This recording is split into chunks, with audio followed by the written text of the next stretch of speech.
go to the word of God. இப்போது கர்த்தருடைய வார்த்தைக்கு நாம் செல்லுவோம். We have shared in the last several weeks about the person of our Lord Jesus Christ. கடந்த பல வாரங்களாக கர்த்தராகிய இயேசு கிறிஸ்துவை குறித்து நாம் படித்து வருகிறோம். Right? Our Lord Jesus Christ. நம்முடைய கர்த்தராகிய இயேசு கிறிஸ்து. That is the way to say it. அப்படிதான் அதை சொல்லணும் பாருங்க. Amen. Sometimes I tell in the Bible college, I even teach that. சில சமயத்துல பைபிள் காலேஜ்ல இத கூட நான் கற்றுக் கொடுக்கிறேன். That how we must address the person of our Lord Jesus Christ. இயேசுவை எவ்வாறு அழைக்க வேண்டும், கர்த்தராகிய இயேசு கிறிஸ்து என்று நாம் அழைக்க வேண்டும். Christians must learn right terminology. கிறிஸ்தவர்கள் சரியான வார்த்தைகளை உபயோகிக்க கற்றுக்கொள்ள வேண்டும். Jesus is not just a man next door who say Jesus this and Jesus that. இயேசு ஒன்னும் பக்கத்து வீட்டுக்காரன் இல்ல, சும்மா இந்த இயேசு அந்த இயேசுன்னு சொல்ல. No, he is our Lord Jesus Christ. அவர் நம்முடைய கர்த்தர், கர்த்தராகிய இயேசு கிறிஸ்து. By the very way we say address him, it must portray who he is and what he is. அவரை நாம் சொல்லும் விதமே அவர் யார் என்னவாக இருக்கிறார் அதெல்லாம் வெளிப்படுத்த வேண்டும். Amen. Amen. So he is our Lord Jesus Christ. ஆகவே அவர் நம்முடைய கர்த்தராகிய இயேசு கிறிஸ்து. And we talked about his person.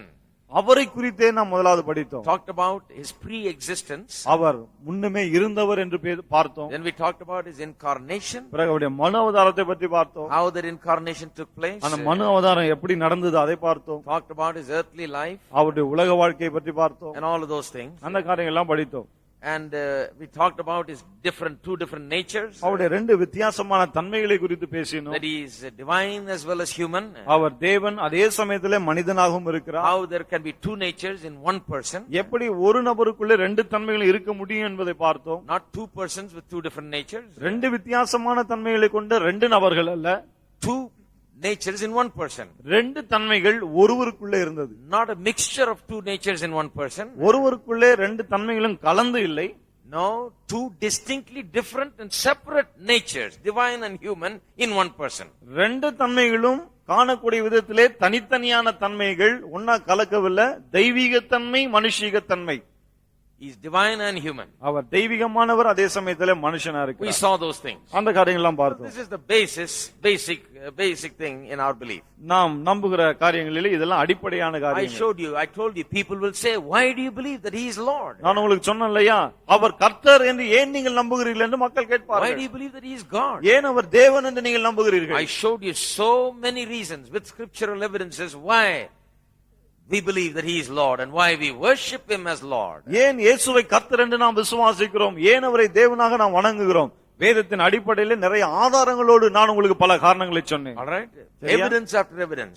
ஆதாரங்களுக்கு மேல் ஆதாரங்களை dozens of them I have given. ஏறக்குறைய 12 கொடுத்திருக்கிறேன். We have given the kinds of evidences to which you may add scriptures. அதாவது பல வகையான ஆதாரங்களை கொடுத்திருக்கிறேன், அவைகளோடு கூட நீங்கள் மேலும் சில வசனங்களை சேர்த்துக் கொள்ளலாம். Tonight we are going to go one step further. இன்றைக்கு ஒரு படி மேலே செல்ல போகிறோம். That is, we are going to teach about the work of our Lord Jesus Christ. நம்முடைய கர்த்தராகிய இயேசு கிறிஸ்துவினுடைய கிரியை குறித்து நாம் பேச போகிறோம். What he has done for us. நமக்காக அவர் என்ன செய்திருக்கிறார்? The work of our Lord Jesus Christ must be the work of our Lord Jesus Christ is described in a threefold manner. நம்முடைய கர்த்தராகிய இயேசு கிறிஸ்துவினுடைய கிரியை மூன்று விதமாக சொல்லப்படுகிறது. It is described as prophet, priest and king. தீர்க்கதரிசி, ஆசாரியன், ராஜா என்று அது சொல்லப்படுகிறது. Three words are used to describe what Jesus has done for us. இயேசு நமக்காக என்ன செய்திருக்கிறார் என்பதை சொல்வதற்கு மூன்று வார்த்தைகள் பயன்படுத்தப்படுகிறது. Three words indicating three different offices or functions of three different kinds of people. மூன்று வார்த்தைகள், அந்த மூன்று வார்த்தைகளும் மூன்று வித்தியாசமான வெவ்வேறு பணிகளை, ஊழிய பணிகளை குறிக்கிறது. A prophet is one kind of a person. அதாவது தீர்க்கதரிசி ஒரு வகையான நபர். Priest is another kind of person. தீர்க்கதரிசி இன்னொரு வகையான நபர். King is yet another kind of person. ராஜா அவர் இன்னொரு வகையான நபர். Jesus is prophet, priest and king. இயேசு தீர்க்கதரிசியாக, ராஜாவாக, ஆசாரியனாக இருக்கிறார். In the Old Testament times, பழைய ஏற்பாட்டு நாட்களிலே there were only three kinds of people that were anointed. மூன்று விதமான மக்கள் மட்டுமே அபிஷேகம் பண்ணப்பட்டார்கள். Three kinds of people were anointed by the pouring of oil on their heads and appointed to do a ministry among God's people, the people of Israel. மூன்று விதமான மக்கள் மீது மட்டுமே, அவருடைய தலையின் மீது மட்டுமே எண்ணெய் ஊற்றப்பட்டு தேவ ஜனங்களுக்கு ஊழியம் செய்யும்படியாக நியமிக்கப்பட்டார்கள். One was a prophet. ஒன்று தீர்க்கதரிசி. A person chosen as a prophet is anointed to stand in that office and ministry and function in that office. தீர்க்கதரிசியாய் தெரிந்து கொள்ளப்பட்ட மனிதன் அந்த தீர்க்கதரிசியின் ஊழியத்திலே அந்த பணியிலே இருக்கும்படி அவன் நியமிக்கப்படுகிறான். And then there is another person chosen as a priest. இன்னொருவர் ஆசாரியனாக தெரிந்து கொள்ளப்படுகிறார். He is also anointed and appointed and placed to function in the office as a priest. அந்த மனிதனும் ஆசாரிய ஊழியம் செய்யும்படியாக தேவனால் தெரிந்து கொள்ளப்பட்டு அபிஷேகம் பண்ணப்படுகிறான். And a third kind of an authority came into being among Israelites, and that is the king. இஸ்ரவேல் மக்கள் மத்தியில் இருந்த மூன்றாவது வகையான ஊழியம் இந்த ராஜாவின் ஊழியம். The king is also an anointed person, a God appointed, called anointed person. ராஜாவும் அபிஷேகம் பண்ணப்பட்டவன், அழைக்கப்பட்டவன், தேவனால் அழைக்கப்பட்டு அபிஷேகம் பண்ணப்பட்டவன். And he is also placed there to function in a particular way. அவனும் ஒரு குறிப்பிட்ட விதத்திலே செயல்படும்படியாய் அழைக்கப்பட்டிருக்கிறான். The prophet is to speak the word of God to the people. தீர்க்கதரிசி ஜனங்களிடத்திலே தேவனுடைய வார்த்தையை பேச வேண்டும். The priest in the nation of Israel was a person who offered the sacrifice for sin and led the people in worship of God. ஆசாரியன் இஸ்ரவேல் ஜனங்களுடைய பாவங்களுக்காக பலிகளை செலுத்தி இஸ்ரவேல் மக்களை ஆராதனையிலே வழி நடத்த வேண்டும். Brought them to stand before the presence of God. தேவனுடைய சமூகத்தில் அவர்கள் நிற்பதற்கு அவன் கொண்டு வர வேண்டும். He made all the arrangements like shedding of blood and sprinkling of the blood in the mercy seat, and all of those things was done by him so that people can now come and relate to God. மக்கள் தேவனோடு கூட அவள் சரியான உறவில் இருக்கும்படியாக தான் அவன் ரத்தத்தை சிந்தி அந்த ரத்தத்தை கொண்டு போய் கிருபாசனத்தின் மீது தெளித்து இப்படிப்பட்ட காரியங்களை எல்லாம் அவன் செய்ய வேண்டியதாயிற்று. The king was a person who ruled and had dominion over the whole kingdom of the nation of Israel. ராஜா இஸ்ரவேல் தேசம் முழுவதையும் ஆண்டு அரசாளக்கூடிய ஒருவனாய் இருந்தான். He fought the wars. அவன் தான் யுத்தங்களை செய்தான். He led the army. அவன் தான் சேனைகளை முன்னின்று நடத்தினான். He brought home the victory. அவன் தான் வெற்றியை கொண்டு வந்தான்.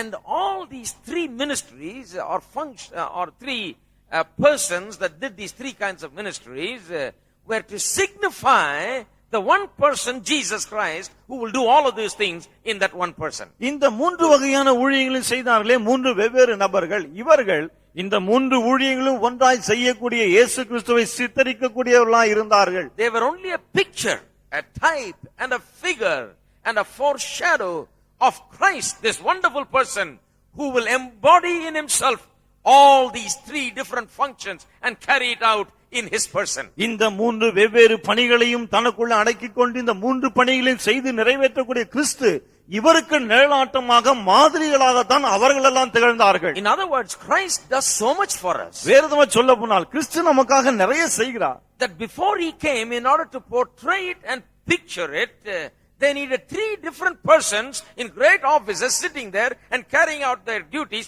to show what this one person Jesus would do for us. இயேசுவானவர் வருவதற்கு முன்பதாக இந்த இயேசுவானவர் நமக்காக என்ன செய்வார் என்பதை நமக்கு காட்டுவதற்காக தான் மூன்று வெவ்வேறு நபர்களிடத்திலே இந்த மூன்று வெவ்வேறு பணிகளும் ஒப்படைக்கப்பட்டு நிழலாட்டங்களாய் இருக்கிறது. One person could not show all three functions. ஒரே மனிதன் மூன்று பணிகளையும் காண்பிக்க முடியவில்லை. Because it was so great. ஏனென்றால் அது அவ்வளவு பெரிய ஒரு ஊழியம். So in the Old Testament it took three people to show what Jesus will do. ஆகவே இயேசு என்ன செய்வார் என்பதை காண்பிக்க பழைய ஏற்பாட்டிலே மூன்று ஆட்கள் தேவைப்பட்டது. And in the New Testament we have Jesus, this one wonderful person, doing all these things as our prophet, our priest and our king. புதிய ஏற்பாட்டிலே இயேசுவானவர் நம்முடைய தீர்க்கதரிசியாக, ஆசாரியனாக, நம்முடைய ராஜாவாக இந்த காரியங்களை அவர் ஒருவராய் செய்து முடித்திருக்கிறார். In what way is he our prophet? எந்த விதத்திலே அவர் நம்முடைய தீர்க்கதரிசியா இருக்கிறார்? He is our prophet because we need to be delivered and saved from the ignorance of sin. We have to be told the truth. We are ignorant. We don't know the truth. A prophet must speak the word of God and bring the truth to us. There he is, Jesus. He has done that for us. நாம் சத்தியத்தை அறியாதவர்களாய் பாவத்தில் இருக்கிறோம். ஒருவர் நமக்கு அந்த சத்தியத்தை அறிவிக்க வேண்டியதா இருக்கிறது, சத்தியத்தை நமக்கு கொண்டு வர வேண்டியதா இருக்கிறது. இயேசுவானவர் தீர்க்கதரிசியா இருந்து கொண்டு அந்த வேலையை நமக்காக செய்கிறார். If it was not for him who told us the truth, we could have never come into the truth. அவர் மாத்திரம் சத்தியத்தை நமக்கு சொல்லிராவிட்டால் நாம் சத்தியத்தண்டை வந்திருக்க முடியாது. The Bible says no one knows the Father. வேதம் சொல்லுகிறது பிதாவை ஒருவனும் அறியான். The one who has come from the very bosom of the Father has declared him unto us, the Bible says. பிதாவின் மடியிலிருந்து வெளிப்பட்ட ஒரே பேரான குமாரனை அவரை வெளிப்படுத்தினார் என்று வேதம் சொல்லுகிறது. There is only one, that knows the Father. ஒரே ஒருவர் தான் பிதாவை அறிந்திருக்கிறார். You want to know the Father? பிதாவை நீங்கள் அறிய வேண்டுமா? Don't ask this person and that person. இவர்கிட்டயும் அவர்கிட்டயும் போய் You கேட்காதீங்க. know who can tell you the Father? பிதாவை யார் உங்களுக்கு சொல்ல முடியும் தெரியுமா? The person who has always been with the Father. எப்போதும் பிதாவோடு கூட இருந்த ஒருவர் தான். Who has been there with the Father. பிதாவோடு கூடவே இருந்தவர். In the beginning was the Word. ஆதியிலே வார்த்தை இருந்தது. The Word was with God. அந்த வார்த்தை தேவனோடு And the இருந்தது. Word was God. அந்த வார்த்தை தேவனாய் இருந்தது. For you to know the truth about God, no one can declare the truth about God better than Jesus Christ, who proceeded forth from the very bosom of the Father. தேவனை குறித்த சத்தியத்தை நீங்கள் அறிய வேண்டும் என்று சொன்னால் பிதாவின் மடியிலிருந்து புறப்பட்டு வந்த இயேசு கிறிஸ்துவை தவிர வேறு ஒருவர் உங்களுக்கு சொல்லவே முடியாது. No one can declare us. யாரும் பிதாவை வெளிப்படுத்த முடியாது. Only He, the Son of God, can declare the தேவ truth. குமாரன் மட்டுமே தேவனை நமக்கு வெளிப்படுத்த It முடியும். is impossible for us human beings to come to know our Father God without Jesus Christ. இயேசு கிறிஸ்து இல்லாமல் மனிதர்களாகிய நாம் நம்முடைய பிதாவாகிய தேவனை அறிந்து கொள்வது இயலாத காரியம். It is only through Him. Jesus said, I am the way. No man cometh to the Father but by me. இயேசு சொன்னார், நானே வழி, என்னாலே அல்லாமல் ஒருவனும் பிதாவினிடத்தில் வர முடியாது என்று. I am the way, the truth, and நான் the தான் life.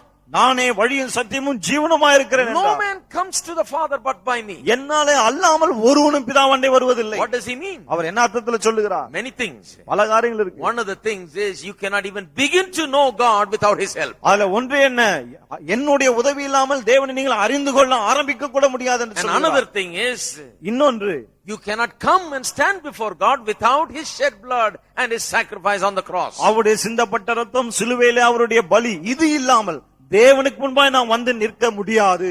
You see, in that way He is our prophet. பாருங்கள், இந்த விதத்திலே அவர் நம்முடைய He தீர்க்கதரிசியா is our இருக்கிறார். prophet in the sense that He has declared to us the truth about the Father. அவர் தீர்க்கதரிசியா இருக்கிறார். ஏன்? பிதாவை குறித்த சத்தியத்தை அவர் நமக்கு அறிவித்திருக்கிறார். We'll begin with Ephesians 4. I'm going to go to many verses today. You might want to write it down. எபேசியர் 4ஆம் அதிகாரத்திலிருந்து நாம் ஆரம்பிப்போம். என்றாலும் பல வசனங்கள் நான் சொல்ல போகிறேன், நீங்கள் எழுதிக் In கொள்ளலாம். all of these two sessions, you must write it down because we'll refer to so many things.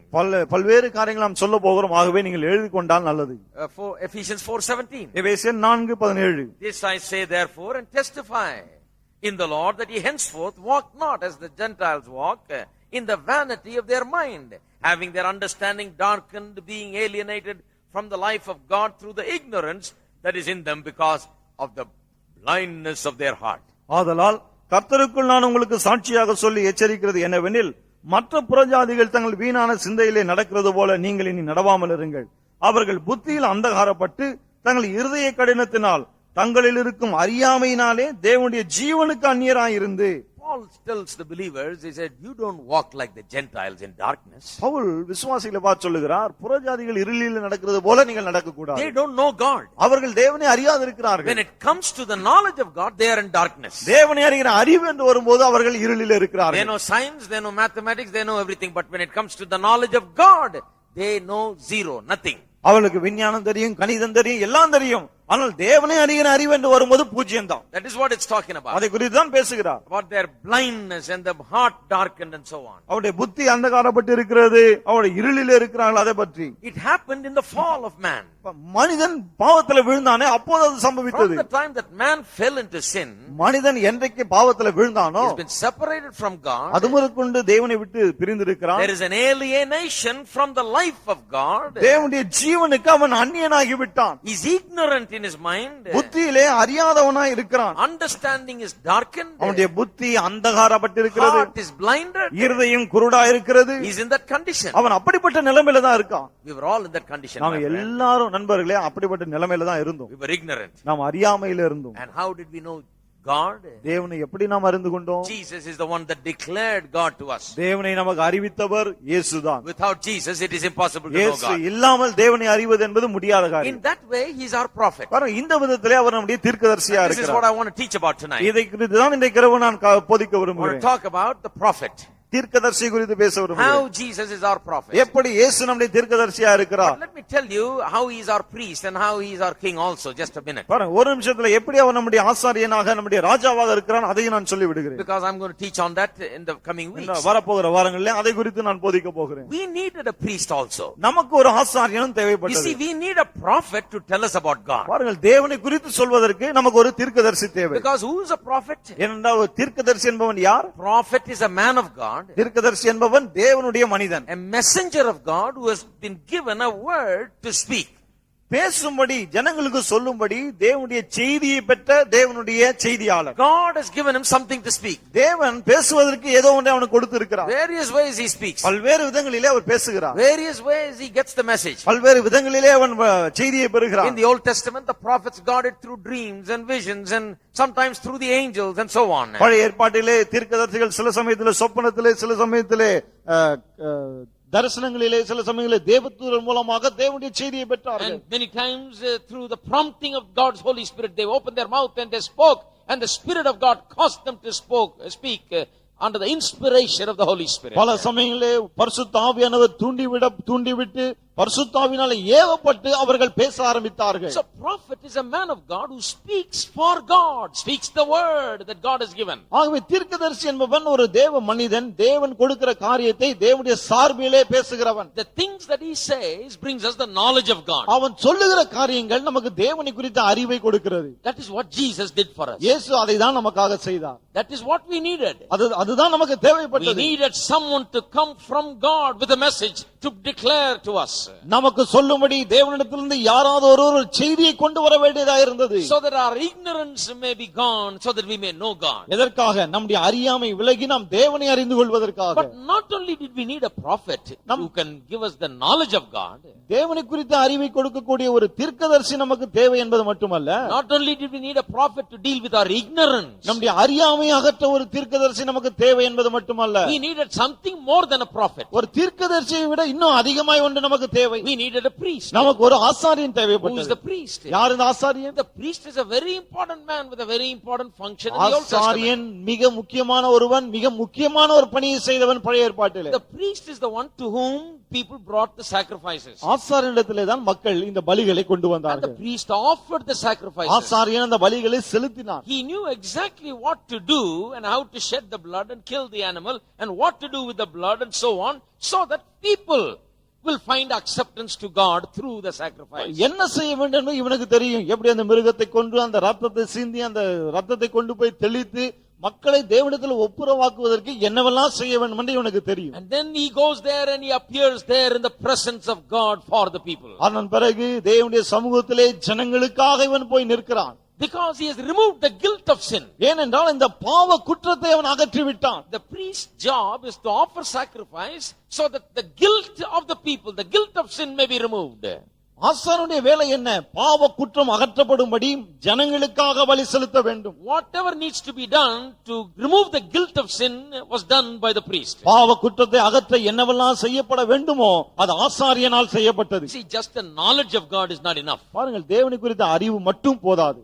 If you had the knowledge of God, but if you are guilty of sin, how can we come to God and fellowship with Him? தேவனை குறித்த அறிவு இருந்து பிறகு பாவ குற்றம் இருக்கும் என்றால் எப்படி தேவனிடம் வந்து அவரோடு ஐக்கியம் கொள்வது? Sin will keep you away from God. பாவம் உங்களை தேவனை விட்டு தூரமாய் வைத்திருக்கும். So knowledge itself is not enough. ஆகவே வெறுமனே அறிவு இருந்தால் போதாது. Everybody needs more than a knowledge. They need a savior who will deliver them from the guilt of their sin. ஒவ்வொருவருக்கும் இந்த அறிவு மட்டும் போதாது, அதை விட அதிகமாக வேண்டும். இந்த பாவ குற்றத்திலிருந்து தங்களை விடுவிக்கக்கூடிய ஒரு இரட்சகர் தேவை. A priest who will deal with the guilt of sin and rectify that problem so that man can stand before God. பாவ குற்றம் என்னும் பிரச்சனையை நீக்கி போட்டு மனிதன் தேவனுக்கு முன்பாய் நிற்கக்கூடியதற்கு வகை செய்யக்கூடிய ஆசாரியன் தேவை. Only a priest can do that. ஒரு ஆசாரியன் மட்டும்தான் He அதை செய்ய knows how to முடியும். offer the sacrifice and shed the blood and sprinkle the blood and go before God on behalf of the people and so on. அவனுக்கு தான் தெரியும் எப்படி அந்த பலியை செலுத்தி அந்த ரத்தத்தை கொண்டு போய் உள்ள கிருபாசனத்துல தெளித்து ஜனங்களுக்காக எப்படி நிவர்த்தி செய்வது, இதெல்லாம் அவனுக்கு தான் தெரியும். Did you know that Jesus did that for us?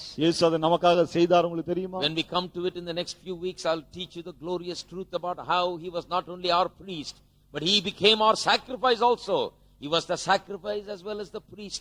He offered himself as the sacrifice, took his own blood, entered the presence of God, so that we may enter the presence of வரும் God. வாரங்களில் நாம் பார்க்க போகிறோம். இயேசு நம்முடைய ஆசாரியன் மட்டுமல்ல, அவரே நம்முடைய பலியாக இருக்கிறார். அவர் தம்மை தாமே பலியாக செலுத்தி அந்த ரத்தத்தை தேவனுடைய சமூகத்திலே கொண்டு போய் இருக்கிறார் நமக்காக.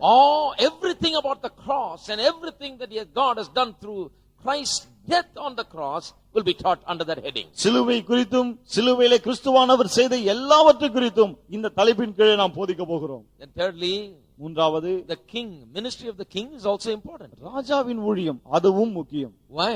ஏன்? Because we not only need the knowledge of God through a prophet, ஒரு தீர்க்கதரிசியின் மூலமாய் தேவனை குறித்த அறிவு நமக்கு தேவை என்பது we மட்டுமல்ல, not only need to have our sins dealt with and the guilt removed so that we can come before God. பாவம் நீக்கப்பட்டு குற்றம் அகற்றப்பட்டு தேவனுக்கு முன்பதாக நாம் வர வேண்டும், அதுவும் முக்கியம்தான். We needed also a deliverance. அது மட்டுமல்ல, ஒரு விடுதலையும் நமக்கு தேவை. Colossians 1:13, the passage that I preached from in Ayanavaram. அயனாவரத்திலே கொலோசியர் 1:13 இதிலிருந்து நான் பிரசங்கித்தேனே. You know, that is a wonderful passage. அது ரொம்ப அற்புதமான ஒரு பகுதி It பாருங்க. says we have been delivered from the kingdom of darkness and brought into the kingdom of his dear son, into light. என்ன சொல்கிறது? இருளின் அதிகாரத்திலிருந்து நாம் விடுதலையாக்கப்பட்டு அன்பின் குமாரனுடைய ஒளியின் ராஜ்யத்துக்கு உட்படுத்தப்பட்டு இருக்கிறோம். So it is just more than knowledge. ஆகவே இது வெறுமனே அறிவை விட மேலான ஒன்று. It is not just enough if sacrifice is offered and guilt is removed. ஏதோ பலி செலுத்தப்பட்டு குற்றம் அகற்றப்பட்டால் மட்டும் போதாது. But we needed a deliverance. We needed to be brought out. நமக்கு ஒரு விடுதலை தேவை. நாம் வெளியே கொண்டு வரப்பட வேண்டியது அவசியம். We were slaves under the dominion of sin and Satan. இந்த பாவம் பிசாசுடைய ஆளுகையின் கீழே அடிமைகளாக இருந்தோம். We needed someone to deal with our sin. We needed someone to give us the knowledge of God, but we needed someone to drag us out of the dominion and the power of darkness and bring us out into light and put us in the kingdom of God under the rulership and the kingdom of God. தேவனை குறித்த அறிவை கொடுக்க நமக்கு ஒருவர் தேவை. நம்முடைய பாவத்தை போக்க நமக்கு ஒருவர் தேவை. அதே சமயத்திலே இருளின் அதிகாரத்திலே சிக்கி இருந்த நம்மை விடுவித்து தேவனுடைய ராஜ்யத்துக்குள்ளே கொண்டு வந்து சேர்க்கவும் நமக்கு ஒருவர் தேவையா இருக்கிறது. That also Jesus does. இயேசு அதையும் செய்கிறார். He is our prophet who gives the knowledge of God. தேவனை குறித்த அறிவை கொடுக்கிற நம்முடைய தீர்க்கதரிசி அவர். True prophet. மெய்யான தீர்க்கதரிசி. He is our priest who offers himself as our sacrifice, as a sacrifice for us. தம்மையே நமக்காய் பலியாய் செலுத்தக்கூடிய ஆசாரியனாகவும் அவர் இருக்கிறார். And he is our king who leads us out of darkness into light and continues to rule and reign over us, giving us victory throughout our life. அதே சமயத்தில் இது இருளின் அதிகாரத்திலிருந்து நம்மை விடுவித்து தேவனுடைய ராஜ்யத்திலே கொண்டு போய் சேர்த்து நம்மை ஆண்டு அதிகாரம் செலுத்தக்கூடிய ராஜாவாகவும் அவர் இருக்கிறார். Amen. Amen. So this is why this threefold ministry, I believe, is a comprehensive treatment of the work of Jesus Christ. ஆகவே தான் இயேசு கிறிஸ்து செய்த அந்த கிரியைகள் இருக்கிறது. இவற்றை குறித்து இந்த மூன்று விதமான ஊழியங்களும் மிக விவரமாய் நமக்கு கூறுகிறது என்று நான் Now நம்புகிறேன். let's look more at the prophet. இப்போது தீர்க்கதரிசி குறித்து அதிகமாய் நாம் பார்ப்போம். Because that is why all those things that I just said now was to introduce you to the threefold nature of his work. இப்போது நான் சொன்ன இந்த காரியங்கள் எல்லாம் இயேசுவுடைய மூன்று விதமான ஊழியங்கள் இருக்கிறதே, அதுக்கு ஒரு முன்னுரையாக சொன்னேன். Now we're going to talk about the prophet. இப்போது தீர்க்கதரிசி குறித்து நாம் And பேச in the போகிறோம். coming weeks about the priest and the priestly ministry of Jesus, his sacrifice, the cross, and the whole thing. வரப்போகிற வாரங்களிலே இயேசுவின் ஆசாரிய ஊழியம், அந்த பலி, சிலுவை, இத பற்றி எல்லாம் நாம் பார்க்க How போகிறோம். he dealt with our guilt of sin. எப்படி நம்முடைய பாவ குற்றத்தை அவர் நீக்கினார். What happened to our sin problem? நம்முடைய பாவ பிரச்சனைக்கு என்ன நடந்தது. How? எப்படி. All of these wonderful teachings. இந்த அற்புதமான போதனைகள். Then thirdly, we'll teach about the kingdom of God and how we are in it now, மூன்றாவதாக delivered from darkness. தேவனுடைய ராஜ்யத்தை குறித்து பேசுவோம். எப்படி இருளிலிருந்து விடுதலை ஆக்கப்பட்டு அதற்குள்ள இப்போது நாம் இருக்கிறோம் And என்று. how we walk in victory with our king leading us, marching before us, giving us victory every day. பிறகு எப்படி ஒவ்வொரு நாளும் நம்முடைய ராஜா முன்னின்று நம்மை நடத்தி அனுதினம் நமக்கு வெற்றியை கொடுக்கிறார், நாமும் அதில் நடக்கிறோம். அதை பற்றி பார்க்க போகிறோம். Victorious life is based on the fact that he is our king. இயேசு நம்முடைய ராஜாவா இருக்கிறாரே, வெற்றிகரமான வாழ்க்கையே அதன் அடிப்படையில் தான் இருக்கிறது. So we'll understand Christian life. ஆகவே கிறிஸ்துவ ஜீவியத்தை நாம் புரிந்து Let's கொள்வோம். look at the prophet. இப்போது தீர்க்கதரிசியை I told you பார்ப்போம். prophet is a man of God. நான் சொன்னேன் அல்லவா, தீர்க்கதரிசி என்பவன் தேவ மனிதன். A messenger from God who brings the word of God to us. தேவனுடைய செய்தி, வார்த்தையை நமக்கு கொண்டு வருகிற ஒரு தேவ செய்தியாளன். The kind of message that he brings is not just a kind of foretelling of future events, it is also foretelling of the truth as it is. பாருங்கள், இவன் கொண்டு வருகிற செய்தி சில காரியங்களை குறித்து முன் அறிவிக்கிறது மட்டுமல்ல, இருக்கிற விஷயங்களை அப்படியே சொல்லக்கூடியதாகவும் இருக்கிறது. சத்தியத்தை உள்ளதை உள்ளவண்ணம் சொல்லுகிற ஊழியமும் தீர்க்கதரிசியினுடைய ஊழியம். வெறும் வருங்காலத்தை பற்றி சொல்றது மட்டுமல்ல, சத்தியத்தை உள்ளதை உள்ளதென்று அறிவிக்கிறவன் தீர்க்கதரிசி. I have to say that because many people, as soon as you mention the word prophet or prophecy, immediately they can only think of foretelling future events. இதை ஏன் நான் சொல்லுகிறேன்? தீர்க்கதரிசி என்று சொன்ன உடனே நிறைய பேர் என்ன நினைக்கிறார்கள், ஏதோ வருங்காலத்தை குறித்து அறிவிக்கிறது தான் என்று எண்ணிக்கொள்கிறார்கள். They think that prophet always keeps talking about what's going to happen tomorrow. தீர்க்கதரிசினா எப்போதும் நாளைக்கு என்ன நடக்கும் அதை பற்றி தான் பேசுகிறார் என்று நினைக்கிறார்கள். Or next year. அல்லது அடுத்த வருஷம் Or என்ன the end of the நடக்கும், world. அல்லது உலகத்து முடிவில் என்ன They நடக்கும். think prophecy has to do only with that. தீர்க்கதரிசனம் என்றாலே அதுதான் என்று நினைத்துக் No, கொள்கிறார்கள். according to the Bible definition, prophet is someone who not only declares what is going to happen in the future, he does that sometimes, but his main ministry is forthtelling. Forthtelling is to speak the plain truth of God to the people and expound upon the plain truth. ஆனால் வேதத்திலே தீர்க்கதரிசியை பற்றி பார்க்கும்போது அவனுடைய வேலை என்ன? வருங்காலத்தை குறித்து அவன் சொல்லுகிறான், அதை சில சமயத்தில் செய்கிறான். ஆனால் முக்கியமாக இருக்கிற உண்மையை, இருக்கிற சத்தியத்தை அப்படியே அவன் எடுத்து சொல்லுகிறான். In other words, he is a teacher. வேற என்ன சொல்ல போனா அவன் ஒரு போதகனாய் He is a இருக்கிறான். teacher of God's truth to the people. தேவனுடைய சத்தியத்தை மக்களுக்கு போதிக்கக்கூடியவனா இருக்கிறான். And Jesus was a prophet. இயேசு ஒரு தீர்க்கதரிசியா இருந்தார். And there are proofs in the scriptures that tell us about the fact that Jesus Christ is a prophet. இயேசு கிறிஸ்து ஒரு தீர்க்கதரிசி என்பதை நமக்கு சொல்லக்கூடிய வசனங்கள் இருக்கிறது, ஆதாரங்கள். Let me give you those verses. அந்த வசனங்களை நான் உங்களுக்கு கொடுக்கட்டும். Scriptures that show us that our Lord Jesus Christ is the prophet. நம்முடைய கர்த்தராகிய இயேசு கிறிஸ்து ஒரு தீர்க்கதரிசி என்பதை நமக்கு சொல்லும் வசனங்கள். Deuteronomy chapter 18 verse 15. உபாகமம் 18 அதிகாரம் 15 வசனம்.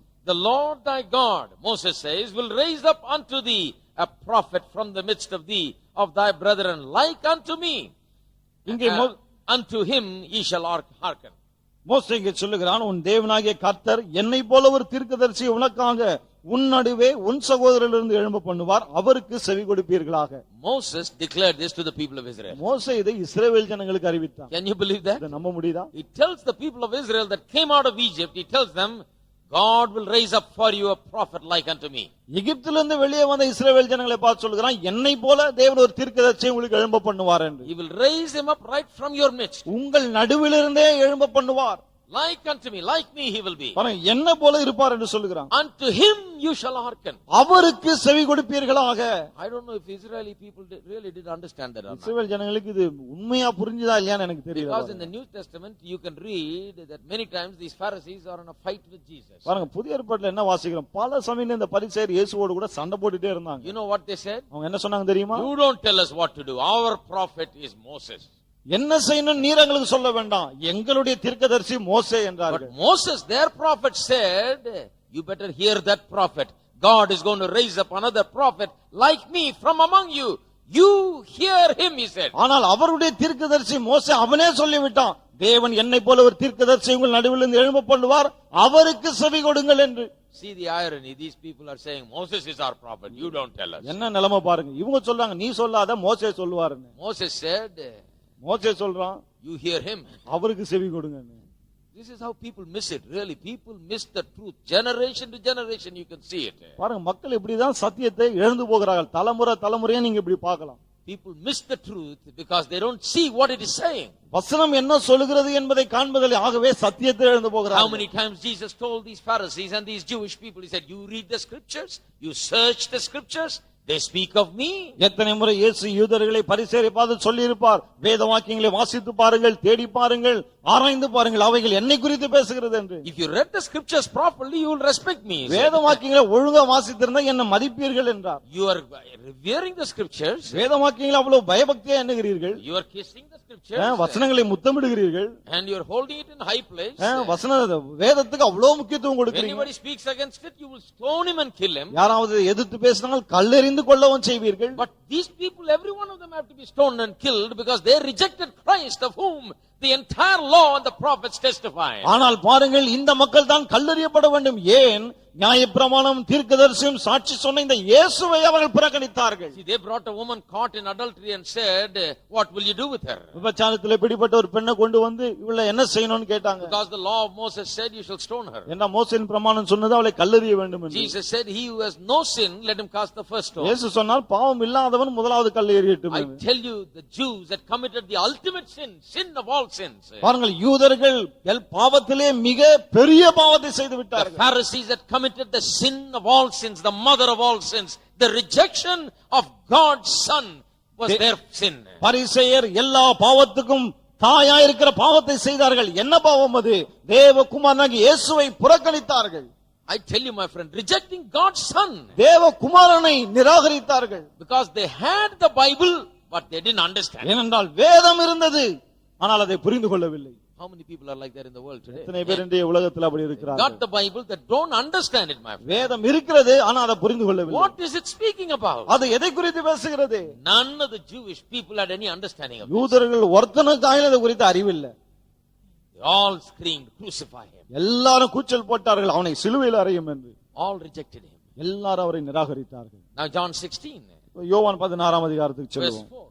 யோவான் 16:4. But these things have I told you, Jesus says, when the time shall come, you may remember that I told you of them. And these things I said not unto you at the beginning, because I was with you. இயேசு இங்கு சொல்லுகிறார், அந்த காலம் வரும்போது நான் இவைகளை உங்களுக்கு சொன்னேன் என்று நீங்கள் நினைக்கும்படி இவைகளை உங்களுக்கு சொல்லி இருக்கிறேன். நான் உங்களுடனே கூட இருந்தபடியினால் ஆரம்பத்தில் இவைகளை உங்களுக்கு சொல்லவில்லை. In other words, he said, many of the things I have said to you are prophecies about things to come. When you see those things come to pass, you will remember I told you about these things. இயேசு என்ன சொல்லுகிறாருங்க, பல காரியங்கள் உங்களுக்கு நான் சொல்லியிருக்கேன், அதுல நிறைய விஷயங்கள் தீர்க்க தரிசனங்களா இருக்கிறது. அந்த காரியங்கள் நிறைவேறும் போது நான் இதெல்லாம் முன்னமே உங்களுக்கு சொன்னேன்னு நீங்க நினைப்பீர்கள் என்று சொல்லுகிறார். Jesus says, I am a prophet. இயேசு சொல்லுகிறார், நான் ஒரு தீர்க்கதரிசி. You will understand that. நீங்கள் அதை புரிந்து கொள்வீர்கள். When you see those things come to pass, and you will remember what I said. எப்போது நான் சொன்ன காரியங்கள் நிறைவேறும் போது நான் சொன்னதை நீங்கள் நினைப்பீர்கள். Turn to Acts chapter 13. அப்போஸ்தலர் 13 அதிகாரம் and சொல்லுவோம். verse 19. 13:19. Acts chapter 3 verse 19. I'm sorry. அப்போஸ்தலர் 3:19. Now I pointed out to you, Moses said, hear Jesus, he is a prophet like unto me. நான் உங்களுக்கு சொன்னேன் இல்லையா, மோசே சொன்னான், இயேசுவுக்கு செவி கொடுங்கள், அவர்தான் தீர்க்கதரிசி என்று. God is going to raise up a prophet. தேவன் ஒரு தீர்க்கதரிசி எழும்ப பண்ண போகிறார். Did you know what Peter preached? பேதுரு என்ன பிரசங்கித்தான் தெரியுமா? Peter preached exactly on that. பேதுரு சரியா அததான் பிரசங்கம் பண்ணான். Just like I told you today, he preached it. இன்னைக்கு நான் சொன்னது போலவே அவன் பிரசங்கித்தான். There in verse 9, repent ye therefore and be converted, that your sins may be blotted out when the times of refreshing shall come from the presence of the Lord.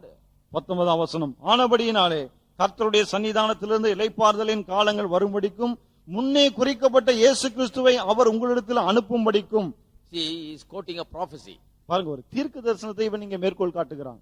That Jesus may be sent, he says. He shall send Jesus Christ, whom before was preached unto you. இயேசு எங்கே முன்னே பிரசங்கிக்கப்பட்டார்? Where was he foreknown or announced? எங்கே அவர் முன் குறிக்கப்பட்டார்? In the Old Testament. பழைய ஏற்பாட்டிலே. Then verse 21 says, whom the heaven must receive until the time of restitution of all things which God had spoken by the mouth of all his holy prophets since the world began. 21 பாருங்கள், உலக தோற்றம் முதல் தேவன் தம்முடைய பரிசுத்த தீர்க்கதரிசிகள் எல்லாருடைய வாக்கினாலும் உரைத்தவைகள் எல்லாம் நிறைவேறி தீருங்காலங்கள் வருமளவும் பரலோகம் அவரை ஏற்றுக்கொள்ள வேண்டும். For Moses truly said unto the fathers, a prophet shall the Lord God raise up unto you of your brethren like unto me, him shall ye hear in all things whatsoever he shall say unto you.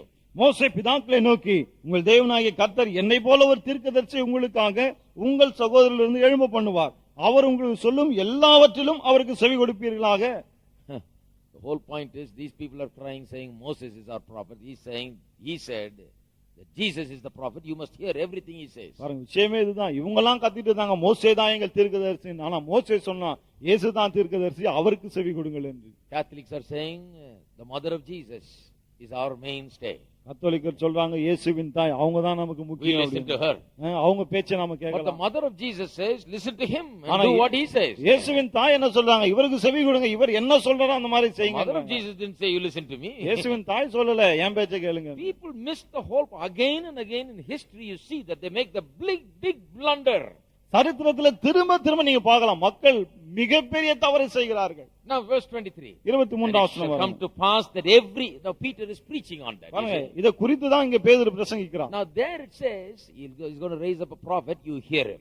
அங்க என்ன சொல்லுகிறது, தீர்க்கதரிசி எழும்பு பண்ணுவார், அவருக்கு செவி கொடுப்பீர்களாக. In Deuteronomy. உபாகமத்துல. Now look at this. இப்போ இதே பாருங்க. Now Peter is preaching under the inspiration of the Holy Ghost. பரிசுத்தாவின் ஏவுதலினாலே பேதுரு இங்க பிரசங்கிக்கிறான். He's preaching from Deuteronomy 18:15. உபாகமம் 18:15 இருந்து அவன் பிரசங்கிக்கிறான். He is not simply quoting it, he has quoted it in verse 22.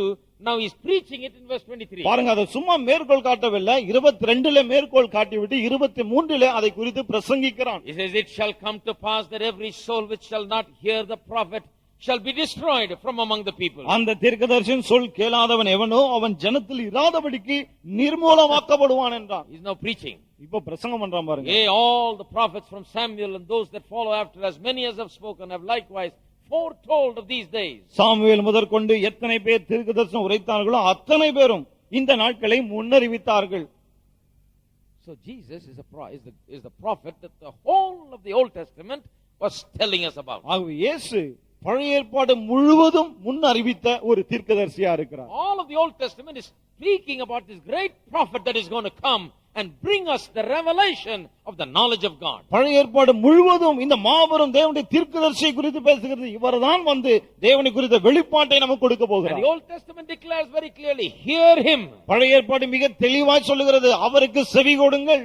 And it also says that every soul which will not hear him, hear the prophet, will be destroyed. அது மட்டுமல்ல, தெளிவாய் சொல்லுகிறது, அவருடைய பேச்சை கேட்காத ஒவ்வொருவனும் நிர்மூலமாக்கப்படுவான். If you don't want to hear the words of Jesus, இயேசுவின் வார்த்தைகளுக்கு செவி கொடுக்க உங்களுக்கு இஷ்டமில்லை there is என்றால் only damnation. பிறகு ஆக்கினை மட்டும்தான் இருக்கிறது, There is only destruction, it says. அழிவு மட்டும்தான் இருக்கிறது என்று So சொல்லுகிறது. important was this prophet who was coming, and every word that he declares, that every soul must listen to it, and every soul that does not listen to it is destroyed. இந்த தீர்க்கதரிசி அவ்வளவு முக்கியம். அவர் சொல்லுகிற வார்த்தைகள், அதை கேட்கிறவர்கள் அழிக்கப்பட மாட்டார்கள், கேட்காதவர்கள் நிர்மூலமாகி விடுவார்கள். What a great announcement என்ன பெரிய ஒரு அறிவிப்பு from the Old Testament. பழைய ஏற்பாட்டில். And now Jesus, our Lord himself, declares that he is a prophet. இப்போது நம்முடைய கர்த்தராகிய இயேசுவே தான் ஒரு தீர்க்கதரிசி என்பதை Let அறிவிக்கிறார். me show you some references. ஒரு சில வசனங்களை Luke காண்பிக்கிறோம். chapter 13, verse 13. Luca 13:13.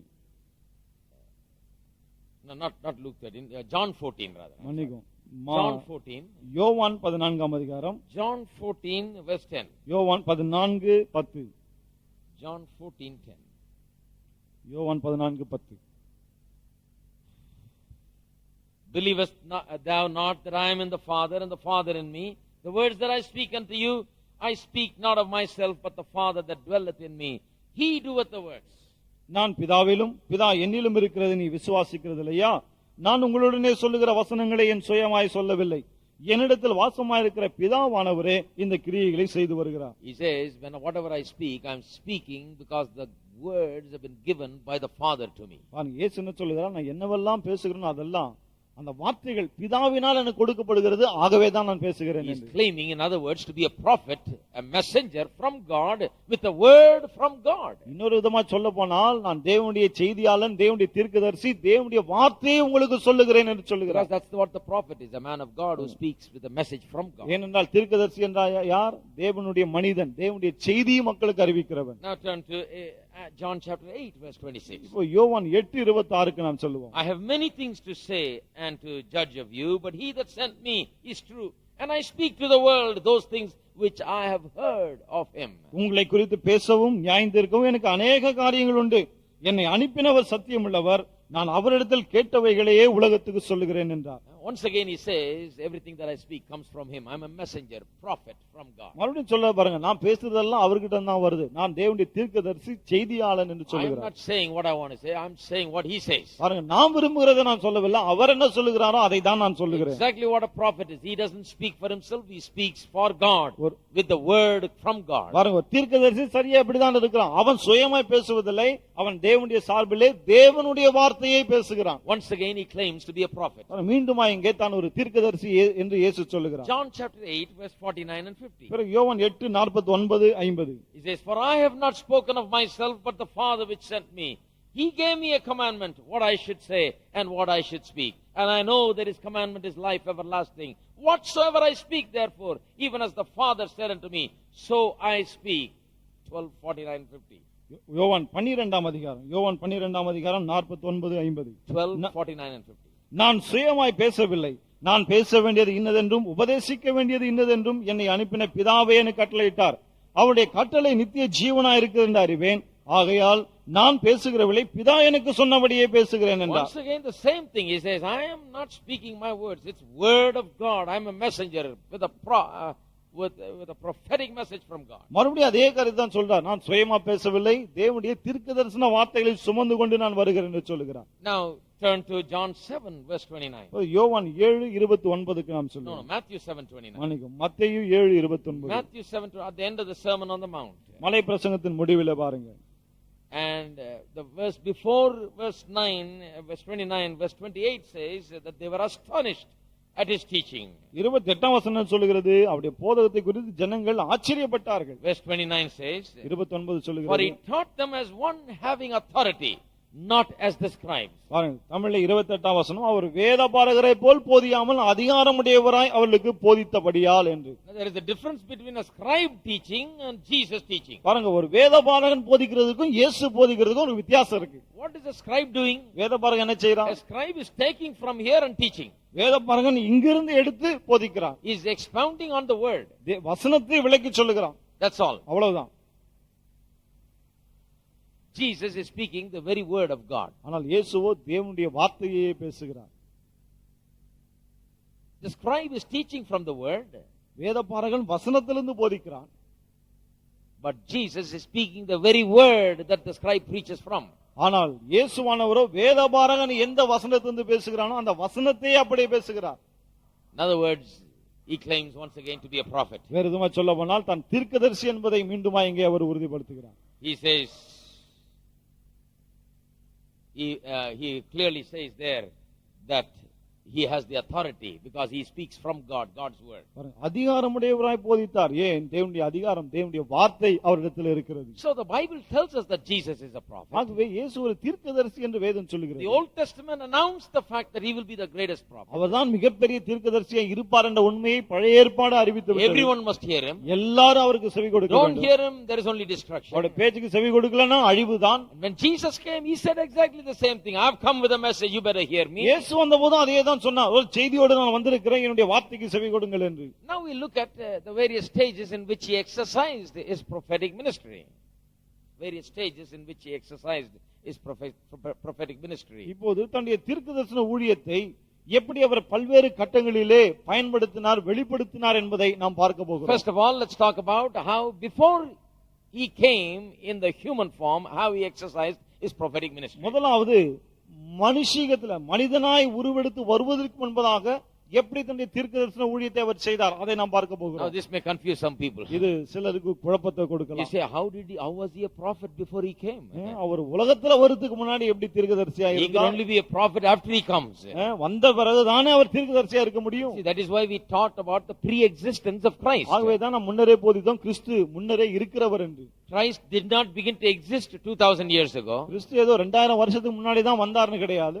He did not begin to exist 2000 years ago. அவர் 2000 வருஷத்துக்கு முன்னால தான் அவருடைய வாழ்க்கையே ஆரம்பித்தது என்று சொல்றது தவறு. அவர் அப்பா ஆரம்பிக்கல, ஆதியிலேயே இருந்தவர் அவர். He is the pre-existent God. அவர் முன்னரே இருந்த தேவன்.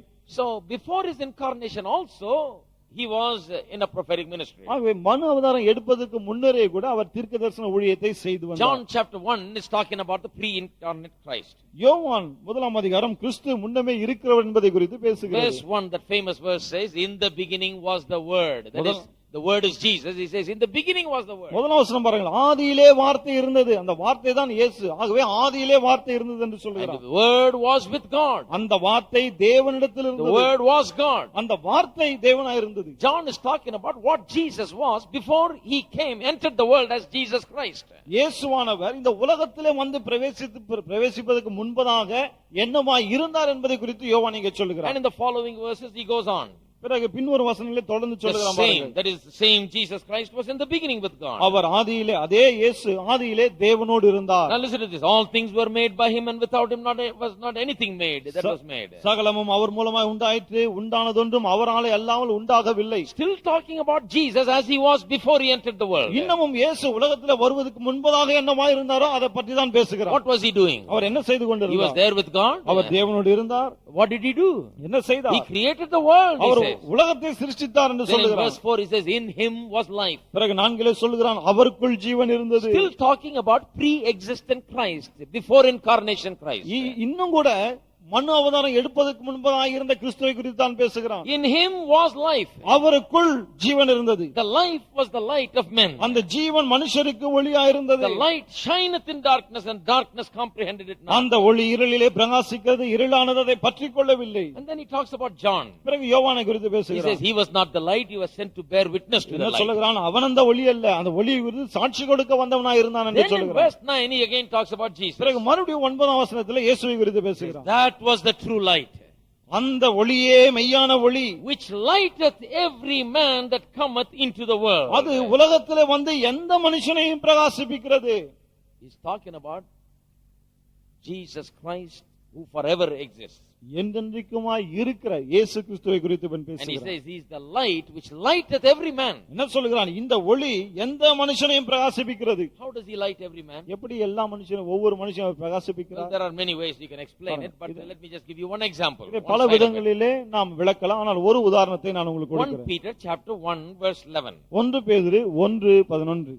Peter now is talking about how the Old Testament scriptures were written. எப்படி பழைய ஏற்பாட்டு வசனங்கள் எழுதப்பட்டது என்பதை குறித்து இங்கே பேதுரு சொல்லுகிறான். How the Old Testament prophets prophesied about this salvation. இந்த ரட்சிப்பை குறித்து பழைய ஏற்பாட்டு தீர்க்கதரிசிகள் எப்படி தீர்க்கதரிசனமாக உரைத்தார்கள் அதை பற்றி பேசுகிறான். Verse 10. 10ஆம் வசனம் 1 பாருங்க. Peter 1:10. 1 பேதுரு 1:10. Of which salvation the prophets have inquired and searched diligently, who prophesied of the grace that should come unto you. உங்களுக்கு உண்டான கிருபை குறித்து தீர்க்கதரிசனம் சொன்ன தீர்க்கதரிசிகள் இந்த ரட்சிப்பை குறித்து கருத்தாய் ஆராய்ந்து பரிசோதனை பண்ணினார்கள். He's saying the salvation we are preaching to you, it was already researched in the Old Testament. It was already spoken and the prophets were looking into it. என்ன சொல்லுகிறான்? உங்களுக்கு பிரசங்கிக்கப்படுகிற இந்த ரட்சிப்பு பழைய ஏற்பாட்டில் இருக்குன்னு சொல்லப்பட்டிருக்கு, தீர்க்கதரிசிகள் அதை ஆராய்ஞ்சு பார்த்துட்டாங்கன்றான். He says, searching what or what manner of time the Spirit of Christ which was in them did signify, which it, when it testified beforehand the sufferings of Christ and the glory that should follow. தங்களிலுள்ள கிறிஸ்துவின் ஆவியானவர் கிறிஸ்துவுக்கு உண்டாகும் பாடுகளையும் அவைகளுக்கு பின்வரும் மகிமைகளையும் முன்னறிவித்த போது இன்ன காலத்தை குறித்தார் என்பதையும் அந்த காலத்தின் விசேஷம் இன்னதென்பதையும் ஆராய்ந்தார்கள். அவர்களுக்குள்ளிருந்த கிறிஸ்துவின் ஆவியானவர் கிறிஸ்துவின் பாடுகளையும் அதன் பின்வரும் மகிமையும் அறிவித்தாராம். You see, the Spirit of Christ that was in them foretold about the sufferings of Christ and the glory that should follow. அவர்களுக்குள்ள இருந்த கிறிஸ்துவின் ஆவியானவர் வரப்போகிற பாடுகளையும் அதற்கு பின்வரும் மகிமைகளையும் முன்னறிவித்தார். Let me say it again. I hope you catch it. மறுபடியும் சொல்ல பாருங்க, புரிஞ்சிட்டோம். How did the prophets foretell? எப்படி தீர்க்கதரிசிகள் முன்னறிவித்தார்கள்? I am talking about Old Testament prophets. நான் பழைய ஏற்பாட்டு தீர்க்கதரிசிகளை குறித்து I am பேசுகிறேன். talking about Isaiah, for example. உதாரணத்துக்கு ஏசாயா என்று வைத்துக் கொள்ளலாம். How did he foretell? அவன் எப்படி முன்னறிவித்தான்? How did he speak forth Isaiah 53? ஏசாயா 53ஆம் அதிகாரத்தை எப்படி அவன் Where பேசினான்? he vividly described the cross and the suffering of Jesus on the cross. அந்த அதிகாரத்தில் அவ்வளவு தெளிவாய் இயேசுவின் சிலுவை குறித்து பாடுகளை குறித்து அவன் வர்ணிக்கிறான். How? எப்படி? And how did he prophesy in the later chapters about arise and shine, your glory has come, அதற்கு your light பிற்பாடு has come? எழும்பி பிரகாசி உன் ஒளி வந்தது என்று சொல்லுகிறானே, அதை எப்படி அவன் தீர்க்கதரிசனமாய் உரைத்தான்? How? எப்படி? Here Peter says, இங்க பேதுரு சொல்லுகிறான், where did they get that light? எங்கிருந்து அந்த வெளிச்சம் அவளுக்கு உண்டாயிற்று? How did they know how he will suffer and how he will be glorified? அவர் எப்படி பாடுபடுவார், எப்படி மகிமை அடைவார், இதெல்லாம் எப்படி அவளுக்கு தெரியும்? How did Isaiah know? ஏசாயாவுக்கு எப்படி தெரியும்? Other prophets, how did they know? மற்ற தீர்க்கதரிசிகளுக்கு எப்படி தெரியும்? He said the Spirit of Christ was in them. அவன் சொல்லுகிறான், கிறிஸ்துவின் ஆவியானவர் அவர்களுக்குள்ளே இருந்தார். I tell you, my friend, நான் உங்களுக்கு சொல்லட்டும் the நண்பர்களே, Spirit of Christ was in the prophets, telling the prophets what Christ would suffer and how he would be glorified. கிறிஸ்துவானவர் எப்படி பாடுபடுவார், மகிமை அடைவார் என்பதை கிறிஸ்துவின் ஆவியானவர் தீர்க்கதரிசிகளுக்கு உள்ளே இருந்து அவர்களுக்கு முன்னறிவித்தார். இவங்க கிறிஸ்துவை பற்றி தீர்க்கதரிசனம் சொல்றாங்க, அது சொல்லி கொடுத்தவரே அவர்தான் அந்த வெளிச்சத்தை அவங்களுக்குள்ள கொடுத்தார். In the Old Testament itself, before he came as a man in itself, our Lord Jesus Christ was functioning in the ministry of a prophet by giving light to the prophets so that they may foretell the coming events.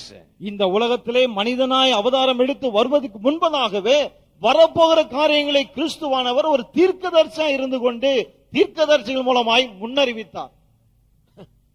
Are you there, my friend? இருக்கிறீர்களா நண்பர்களே? All the prophets prophesied. தீர்க்கதரிசிகள் எல்லாம் தீர்க்கதரிசனம் They உரைத்தார்கள். prophesied because the Spirit of Christ was in them, giving them light about those things. அவர்கள் எப்படி தீர்க்கதரிசனம் உரைத்தார்கள்? கிறிஸ்துவின் ஆவியானவர்களுக்குள்ளே இருந்து இவங்களை குறித்த வெளிச்சத்தை கொடுத்தார். அதனாலதான் This is the most amazing thing about our Lord. He was there in the prophets revealing. நம்முடைய கர்த்தரை குறித்த ஆச்சரியமான விஷயம் இதுதான். தீர்க்கதரிசிகளுக்குள்ள அவர் இருந்து அவர்தான் இதெல்லாம் விளக்கி சொன்னார். He tells first and then he comes out. பாருங்க, முதலாவது சொல்லிடுறாரு, அதன் பிறகு வர்றாரு. அங்க அவங்களுக்குள்ள இருந்து எல்லாத்தையும் முன்னறிவிச்சிட்டு அப்புறம் அவரே வந்து தோன்றுகிறார். Are you there? இருக்கீங்களா?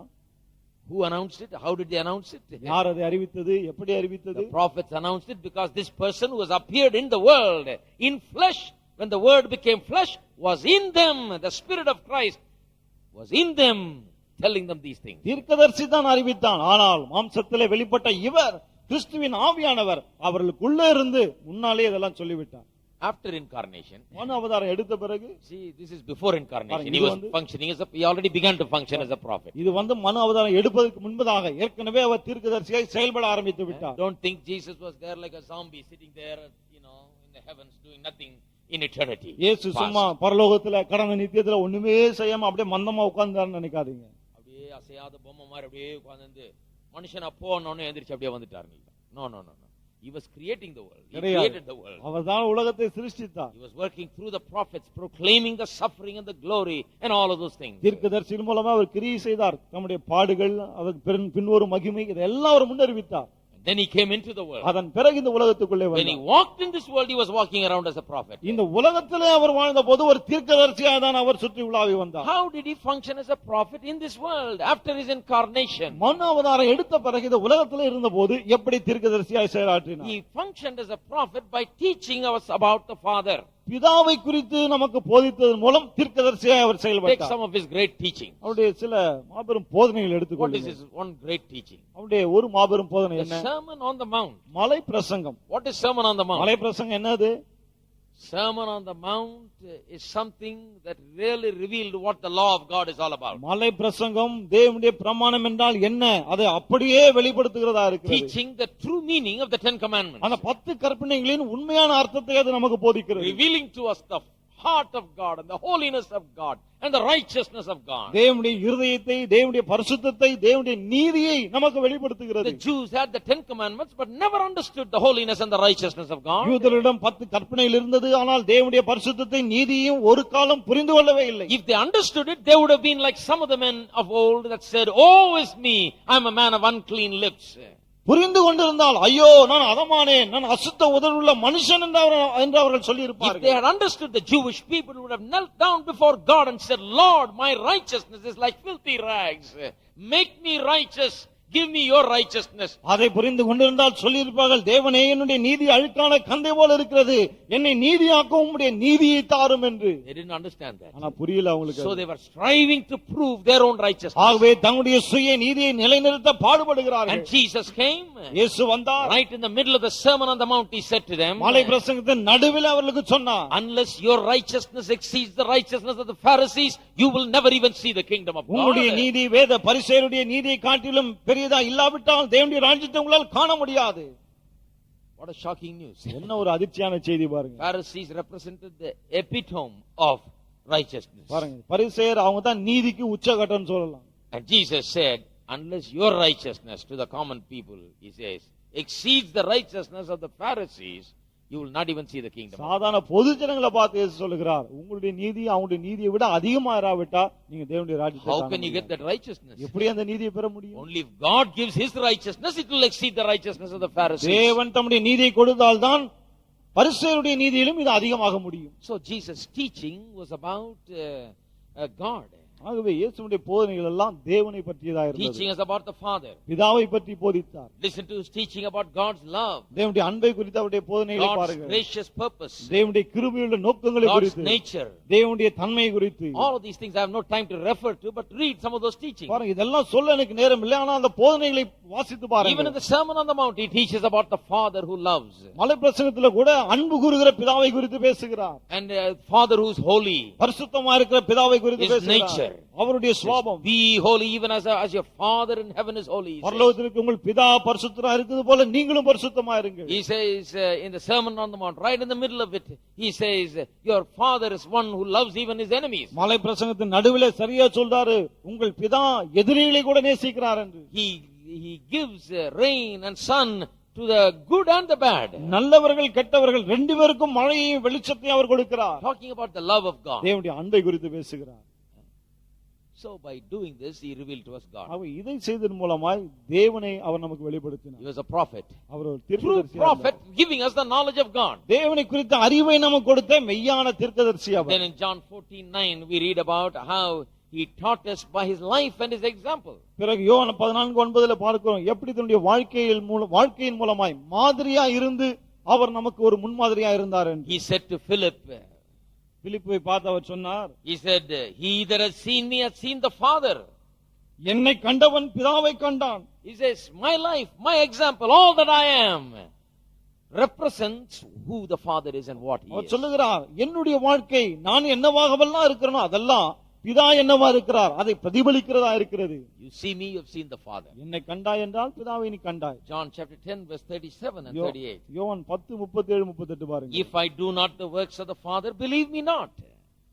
நான் பிதாவின் கிரியைகளை செய்யாவிட்டால், நான் பிதாவின் கிரியைகளை செய்யாதிருந்தால் நீங்கள் என்னை விசுவாசிக்க வேண்டியதில்லை. but if I do, though ye believe not on me, believe the works, that ye may know and believe that the Father is in me and I in him. செய்தேனே ஆனால் நீங்கள் என்னை விசுவாசியாதிருந்தாலும் பிதா என்னிலும் நான் அவரிலும் இருக்கிறதை நீங்கள் அறிந்து விசுவாசிக்கும்படி அந்த கிரியைகளை விசுவாசியுங்கள் என்றார்.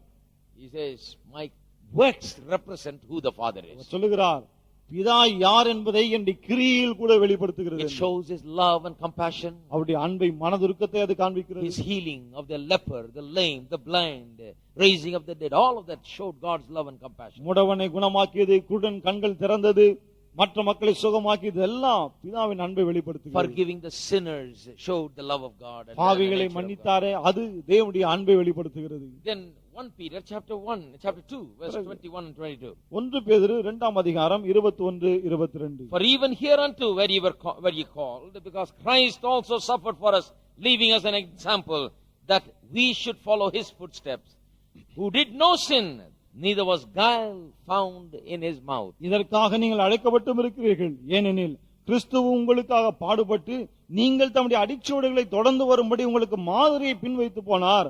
அவர் பாவம் செய்யவில்லை, அவருடைய வாயிலே வஞ்சனை காணப்படவும் இல்லை. He says he has given you the example. சொல்றார், அவர் உங்களுக்கு மாதிரியை காண்பித்திருக்கிறார். What example? என்ன மாதிரி? The example that we should follow. நாம் பின்பற்ற வேண்டிய மாதிரி. What is that example? என்ன மாதிரி அது? He did no sin, neither was guile found in his mouth. அவர் பாவம் செய்யவில்லை, அவருடைய வாயிலே வஞ்சனை காணப்படவும் இல்லை. Yet when he was reviled, he reviled not again. அவர் வையப்படும் போது பதில் வையாமலும், when he suffered, he threatened not, பாடுபடும் போது பயமுறுத்தாமலும், but committed himself to him that judgeth righteously. நியாயமாய் தீர்ப்பு செய்கிறவருக்கு தம்மை ஒப்புவித்தார். What an example. என்ன ஒரு மாதிரி பாருங்க. When you suffer, this is one thing to think about. நீங்கள் பாடுபடும் போது நினைக்க வேண்டிய ஒரு காரியம். Because of Christ's name and faith in Christ, when you suffer, கிறிஸ்துவின் நாமத்து நிமித்தம் அவர் மீது கொண்டுள்ள விசுவாசத்து நிமித்தம் நீங்கள் பாடுபடும் போது, remember his example. அவருடைய மாதிரியை நினைத்துக் கொள்ளுங்கள். He could have lifted his finger and threatened them in 1 minute. பாருங்க, விரலை நீட்டி ஒரு வினாடியில அவங்கள பயமுறுத்தி He இருக்கலாம். could have said, if you touch me, you're finished. என்ன தொட்டா அவ்வளவுதான் நீங்கன்னு சொல்லி இருக்கலாம். It's only human to do it. மனுஷிகத்தில் அதை செய்யலாம் I பாருங்க. knew an old preacher who was a big thief and robber, எனக்கு ஒரு பழைய பிரசங்கர் தெரியும். அவர் முன்னாடி பெரிய திருடனா கொள்ளக்காரனா இருந்தாரு. He used to put holes in the walls and steal. கண்ணம் விட்டு திருடுவாரு, சவுத்துல ஓட்ட Then he போட்டு got saved and became a preacher. அதன் பிறகு ரட்சிக்கப்பட்டாரு, பிரசங்கி ஆயிட்டாரு Very பாருங்க. tough man.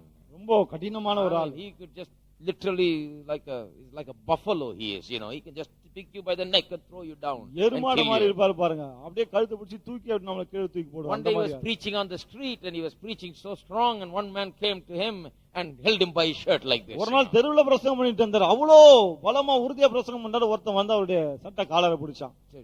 என்னையா ஏசு காமி பார்க்கலாம். You are shouting about Jesus, Jesus, Jesus. Show me Jesus. ஏசுன்னு கூச்சல் போடுறீ, அவரை காண்பி அப்படின்னா. He put his hand on him. கையை போட்டார் அவன் மேல. And with all his might, he just took his hand off. முழு பலத்தோட அவன் கையை பிடிச்சு அப்படி இழுத்தார். That man couldn't just keep his keep his hand on him anymore. பாருங்க அவனால பிடிக்க முடியல அதுக்கு மேல. Took his hand off கையை அப்படி எடுத்தாரு. and just left it like அப்படி that. விட்டாரு. This is Jesus, he said. சொன்னாரு இதுதான் இயேசு அப்படி. This is Jesus. இதுதான் இயேசு. I would otherwise have thrown you down and stomped on your head. இல்லாட்டி உன்னை கீழே தள்ளி அப்படியே மிதிச்சிருப்பேன் உன்னாரு. This is Jesus, he said. இதுதான் இயேசுன்னாரு See, பாருங்க. a human being, when he's got some muscle, he feels like threatening. You see? ஒரு மனுஷன் தானே கொஞ்சம் பலம் இருந்த மாதிரி இருந்தா மத்தவங்க எல்லாம் மிரட்டுறான். Is that right? சரியா? Jesus, the Son of God, the creator of heaven and earth, if he lifts a finger, no man can stand before him. தேவகுமாரனாகிய இயேசு வானத்தையும் பூமியையும் உண்டாக்கினவர் விரல நீட்டியிருந்தா ஒருத்தனை நின்று இருக்க முடியாது. He was reviled, yet he reviled not. அவர் வையப்படும் போது பதில் வையவில்லை. When he suffered, he did not threaten. பாடுபடும் போது பயமுறுத்தவில்லை. Showing God's great love. தேவனுடைய மாபெரும் அன்பை இதன் மூலமாய் An காண்பித்தார். example for all of us. நம்ம எல்லாருக்கும் மாதிரியா இருக்கிறார். And after his ascension, our பரமேறின he பிறகு continues his prophetic ministry. அவர் தொடர்ந்து தம்முடைய தீர்க்கதரிசன ஊழியத்தை செய்கிறார். How? எப்படி? The Bible says வேதம் சொல்லுகிறது that he continues to speak through the Holy Spirit to us. பரிசுத்த ஆவியானவர் மூலமாய் தொடர்ந்து அவர் நம்மோடு கூட பேசுகிறார் என்று. Jesus speaks to us through the Holy Spirit. இயேசுவானவர் பரிசுத்த ஆவியின் மூலமாய் நம்மோடு And பேசுகிறார். then he also speaks to us directly also. அது மட்டுமல்ல நேரடியாகவும் நம்மோடு கூட அவர் பேசுகிறார். Because we are told in 1 Corinthians chapter 2 and verse 12. ஏனென்றால் 1 கொரிந்தியர் 2:12 நமக்கு என்ன சொல்லப்படுகிறது? It says 1 Corinthians 2:12. 1 கொரிந்தியர் 2:12 Now we have received not the spirit of the world, but the spirit which is of God, that we might know the things which are freely given to us of God. நாங்களோ உலகத்தின் ஆவியை பெறாமல் தேவனாலே எங்களுக்கு அருளப்பட்டவைகளை அறியும்படிக்கு தேவனிலிருந்து புறப்படுகிற ஆவியையே பெற்றோம். So we are given direct revelations by the Spirit. ஆகவே ஆவியினாலே நேரடியான வெளிப்பாடு நமக்கு கொடுக்கப்படுகிறது. So through the Holy Spirit he is speaking. ஆகவே பரிசுத்த ஆவியின் மூலமாய் அவர் He பேசுகிறார். is speaking to us by direct revelation. பிறகு நேரடியான வெளிப்பாடுகள் மூலமாய் நம்மோடு பேசுகிறார். And he will continue in his prophetic office until he comes back again. அவர் திரும்ப வருகிற வரையிலே தம்முடைய தீர்க்கதரிசன ஊழியத்தை தொடருவார். Now think about this. இதை பற்றி யோசித்து He was பாருங்க. a prophet in eternity past, in the beginning. கடந்த நித்தியத்தில் அதாவது ஆரம்பத்திலே அவர் தீர்க்கதரிசியா இருந்தார். Through the prophets he spoke and told, announced about himself. தீர்க்கதரிசிகள் மூலமா தம்மை குறித்தே அவர் தீர்க்கதரிசனமாய் முன்னறிவித்தார். Then he came as a man. பிறகு ஒரு மனிதனாய் He வந்தார். was our prophet. நம்முடைய தீர்க்கதரிசியா இருந்தார். Taught us about God. தேவனை குறித்து போதித்தார். And taught us by his own life and example. நம்முடைய சொந்த வாழ்க்கை மாதிரியின் மூலமாய் நமக்கு போதித்தார். Showed us the Father. பிதாவை நமக்கு காண்பித்தார். Then he died and rose again and went to the Father. பிறகு மரித்தார், உயிர்த்தெழுந்தார், பிதாவிடம் சென்று விட்டார். Is he still our prophet? இன்னும் நம்முடைய தீர்க்கதரிசி அவர்? Yes, he is still our ஆம், prophet. இன்னமும் நம்முடைய தீர்க்கதரிசி தான் How? அவர். எப்படி? He is still speaking to us இன்னமும் நம்மோடு பேசுகிறார். through the Holy Spirit பரிசுத்த ஆவியின் மூலமா. and through direct revelation. பிறகு நேரடியான வெளிப்பாடுகள் மூலமா. And he will continue to speak to us in so many ways until he comes back. தாம் திரும்ப வருகிற வரையிலே இன்னும் பல விதங்களிலே தொடர்ந்து நம்மோடு கூட He will பேசுவார். continue to be our prophet. தொடர்ந்து நம்முடைய தீர்க்கதரிசியா இருப்பார். He is our prophet today, my friend. அவர் இன்றைக்கு நம்முடைய தீர்க்கதரிசி நண்பர்களே. Jesus Christ is our great prophet. இயேசுதான் நம்முடைய மிகப்பெரிய தீர்க்கதரிசி. He is the light that lighteth every man. ஒவ்வொரு மனுஷனையும் பிரகாசிப்பிக்கிற ஒளி அவர். If I am preaching about Christ today, கிறிஸ்துவை குறித்து இன்றைக்கு நான் if I am பிரசங்கிக்கிறேன் preaching என்றால், about God, தேவனை குறித்து பிரசங்கிக்கிறேன் the என்றால், light has come to me through him. அவர் மூலமாய் வெளிச்சம் எனக்கு வந்திருக்கிறது. It is through the great prophet that we can preach prophetically. பாருங்க, அந்த மாபெரும் தீர்க்கதரிசியின் மூலமாய் தான் நாம் தீர்க்க தரிசனமாய் பேச முடியும். It is through that great prophet, the messenger of God, that I bring to you the word of God, because he puts it in my mouth. பாருங்கள், தேவனுடைய வார்த்தையை அந்த மாபெரும் தீர்க்கதரிசி அவர் மூலமாய் தான் நான் கொண்டு வருகிறேன். ஏனென்றால் அவர்தான் அந்த வார்த்தைகளை என் வாயிலே He போடுகிறார். is the great prophet. அவர்தான் மாபெரும் தீர்க்கதரிசி. He puts the words in human beings' mouth and he brings the word to the church. அவர்தான் மனிதனுடைய வாயிலே வார்த்தைகளை போட்டு அவர்தான் சபைக்கு அந்த வார்த்தைகளை கொண்டு He வருகிறார். speaks to the church today, my friend. அவர்தான் இன்றைக்கு சபையோடு பேசுகிறார் நண்பர்களே. Sunday morning, Sunday evening, Tuesday night. ஞாயிற்றுக்கிழமை காலை, ஞாயிற்றுக்கிழமை மாலை, Jesus- செவ்வாய்க்கிழமை மாலை. Jesus, the great prophet, imparting knowledge and wisdom and understanding concerning the Father, simply using the preacher, but the great prophet is teaching us. மாபெரும் தீர்க்கதரிசியாக இயேசுவானவர் போதகர் மூலமாக, செய்தியாளர் மூலமாய் சபைக்கு தேவனை குறித்த ஞானத்தை, அறிவை போதிக்கிறார். ஊழியனை ஒரு கருவியாய் He is doing பயன்படுத்துகிறார். it. அவர்தான் அதை That is செய்கிறார். why he is called the great shepherd. ஆகவேதான் அவர் பெரிய மெய்ப்பன் என்று He அழைக்கப்படுகிறார். is feeding the flock. அவர்தான் மந்தையை He போஷிக்கிறார். is strengthening us. அவர்தான் நம்மை He is பலப்படுத்துகிறார். speaking to us. அவர்தான் நம்மோடு He பேசுகிறார். is showing us the truth. அவர்தான் சத்தியத்தை நமக்கு We காண்பிக்கிறார். are built up by him. அவராலே நாம் கட்டி He எழுப்பப்படுகிறோம். says, I will build my church. அவர் சொன்னார், நான் என் சபையை And the கட்டுவேன், gates of hell shall not prevail against it. பாதாளத்தின் வாசல்கள் அதை மேற்கொள்வதில்லை. He is building it, my friend. அவர்தான் அதை கட்டுகிறார் என்பது. You are experiencing his prophetic ministry where the word of God is taught and where the Father is revealed day by day, when you hear the preaching, you are receiving the prophetic ministry of Christ in the church these days. நீங்கள் போகிற சபையிலே தேவனுடைய வசனம் போதிக்கப்படும் என்றால், வசனத்தின் மூலமாய் பிதாவானவர் உங்களுக்கு வெளிப்படுத்தப்படுகிறார் என்றால், அது இயேசுவானவர் செய்கிற தீர்க்க தரிசன ஊழியமாய் இருக்கிறது. He's doing it. அவர்தான் அதை செய்கிறார். Continue until he comes back. அவர் திரும்ப வருகிற வரையிலே அதை He's செய்வார். our great prophet, my our friend. நம்முடைய மிகப்பெரிய தீர்க்கதரிசி. Amen. Amen. He's our great prophet. அவர்தான் நம்முடைய மிகப்பெரிய And through தீர்க்கதரிசி. him we know all things. அவர் மூலமாக தான் நாம் எல்லாவற்றையும் அறிந்து கொள்கிறோம்.